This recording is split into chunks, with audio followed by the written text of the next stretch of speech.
Hello, welcome back, and as always, I hope you're doing well. Right, what did I tell ya? What did I tell ya? I knew it. I bloody well knew it. Do you remember the last video I put out on is this real Bruce Lee fighting? You know, that black and white footage that clearly wasn't Bruce Lee. And thank you everyone who commented on it. Well, later that day, the ultimate expert on Bruce Lee, Beardy, put out exactly the same video, and he named it Bruce Lee vs. Joe Louis, Real MMA. I have found the Holy Grail. Unbelievable. Such a clickbaiter. It's unbelievable. Admittedly, the thumbnail of this video is a little bit clickbaity, I know. And also that last one, but I mean, he's actually saying it's a real sparring match between Bruce Lee and Joe Louis. Well, I'll let you listen to Joe Louis. Just clear that fact up, just for posterity. I never sparred Mr. Lee. There have been some rumors out there that Mr. Lee and I had sparred. We never sparred. Anyway, we all know he's a bullshitter, but I just wanted to clear that up. But can you believe it? I predicted that. Talk about Mystic Meg. Anyway, right. Now, today I was going to do a video on the whole Gene LaBelle, Judo Gene. You know what, Quentin Tarantino, after he made Once Upon a Time in Hollywood, he went on Joe Rogan and doubled down and said they brought in Gene LaBelle to kind of show Bruce a lesson on the set of the Green Hornet. Well, last night, a good friend of the channel, 30 Plus Fitness TV, got a great YouTube channel. You should get over there. He puts out Bruce Lee content and he knows a lot about Bruce and martial arts cinema in general. Great guy. Cheers for that, pals. Sent me a PDF and it was called Kato and the Judo Man, which is not in the John Little book, but it kind of confirmed what I already thought, really. About Judo Gene's relationship with Bruce and how he taught him a lesson and all of that stuff. But for me to do the Tarantino Gene LaBelle video justice, I need to unpack it a little bit more. Now, I read it twice last night, but I'm not going to go into it now. But to bring you guys the truth and the facts, I need to sort of restructure what I was going to do. Now, I do think you can get this PDF from Chris Kent. Now, this PDF, I think, is on Chris Kent's website. Chris Kent is a Jeet Kune Do practitioner. He has got a YouTube channel, which I subscribed to last night. And it's got John Little's blessing for Chris Kent to share that to his students and stuff. It makes a very interesting read. So, today, I'm going to have a little chat about our good friend Chuck Norris. Now, before I go off on one and you think, oh, there we go, I love Chuck Norris. I actually think in real life he seems like a really nice gentleman.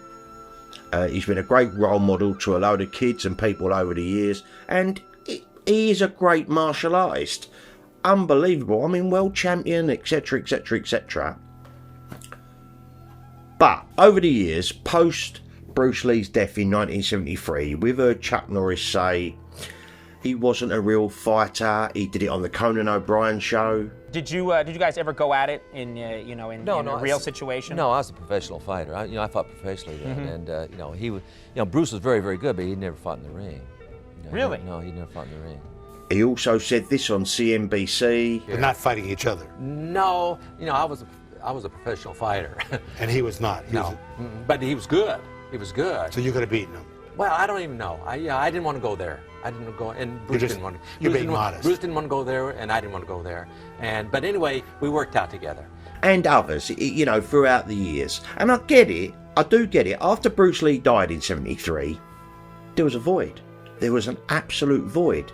And Chuck thought, I'm going to go in and start doing these movies. And we all know about the whole Bruce-exploitation genre. I don't actually think there was a Norris-exploitation or a Chuck-exploitation, but I could be wrong. Something I've overlooked. But there was a big void. And whenever Chuck Norris went on TV or interviews to promote his film, everybody asked him about Bruce Lee. And after a while, I think ego and all that kind of gets to you, and you think, well, you asked me about that. What about my movie? What I'm doing now? So I do think that kind of ties into it a little bit. And Joe Lewis did it a little bit as well. And Mike Stone, although Mike Stone didn't go into films, but Joe Lewis certainly did. Chuck definitely did. He's done countless movies.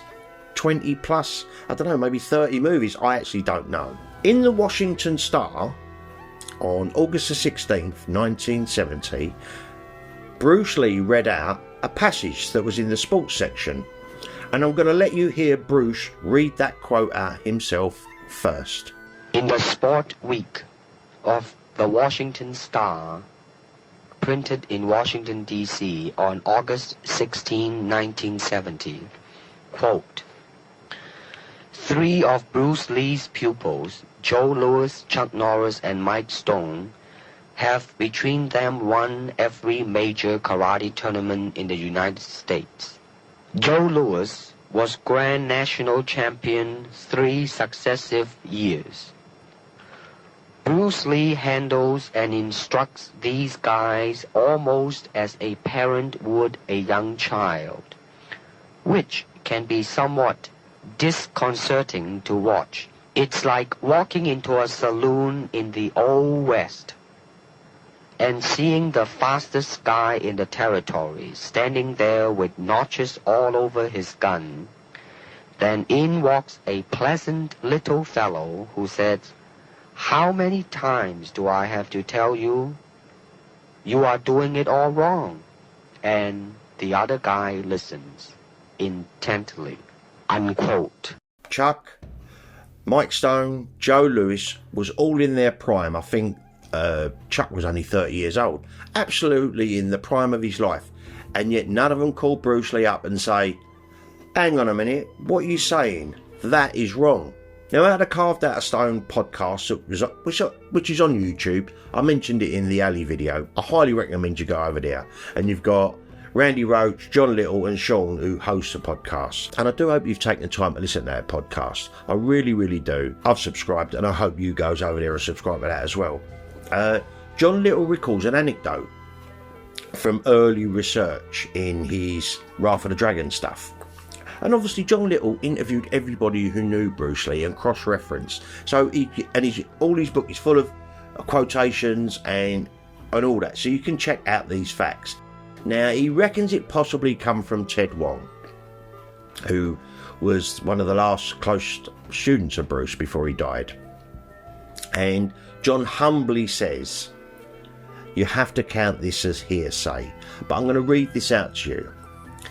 This is on the Carved Out of Stone interview. You should have all listened to it by now, but this kind of ties into what I want to talk about. Quote, Chuck Norris had been telling people that he was not studying under Bruce, was not a teacher-student. They were sharing techniques as fellow martial artists, and this got back to Bruce, and he was pissed off. So he phoned Chuck Norris at his school. Chuck was teaching a class and Bruce demanded to speak to him. And he said to Chuck, "I've heard this. Now this is what I want you to do.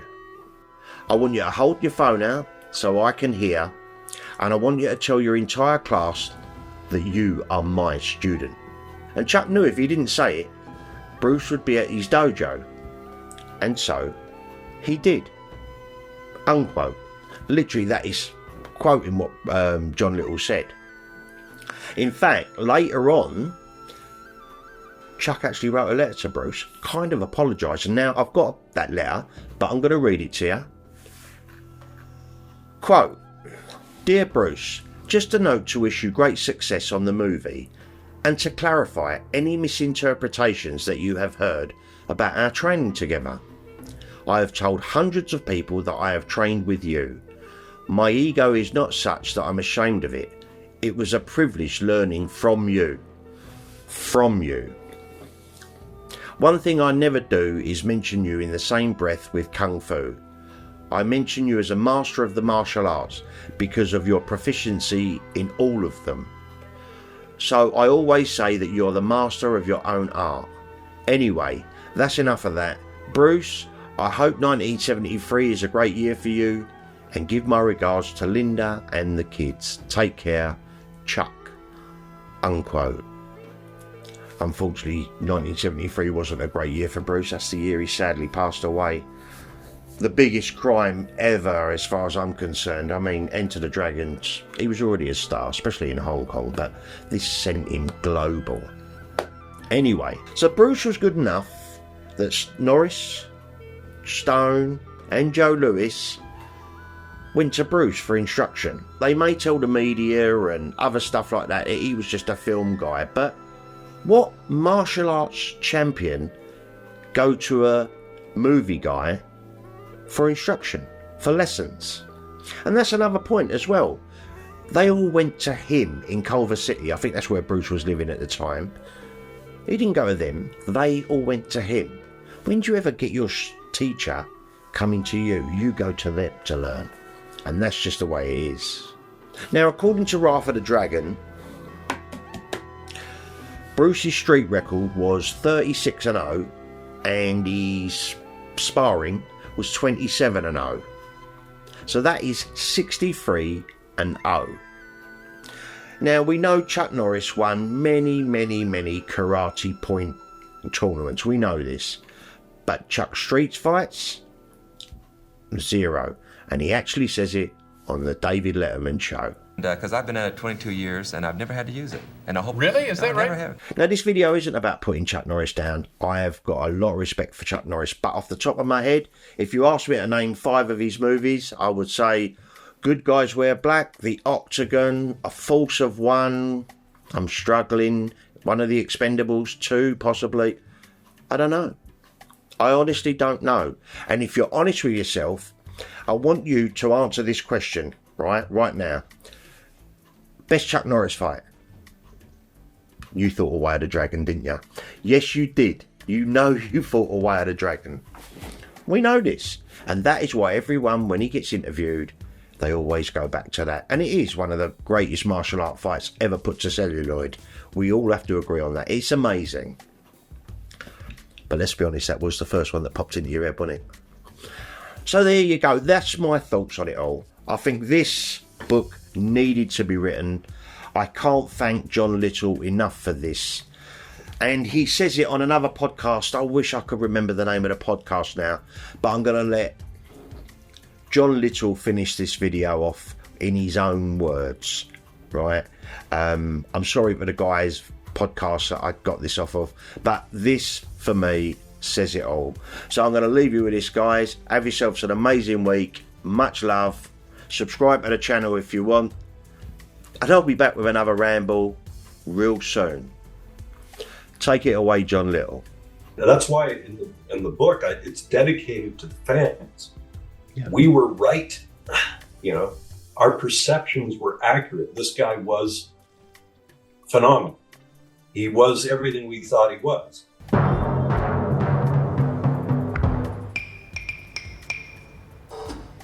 I knew there was something about that guy.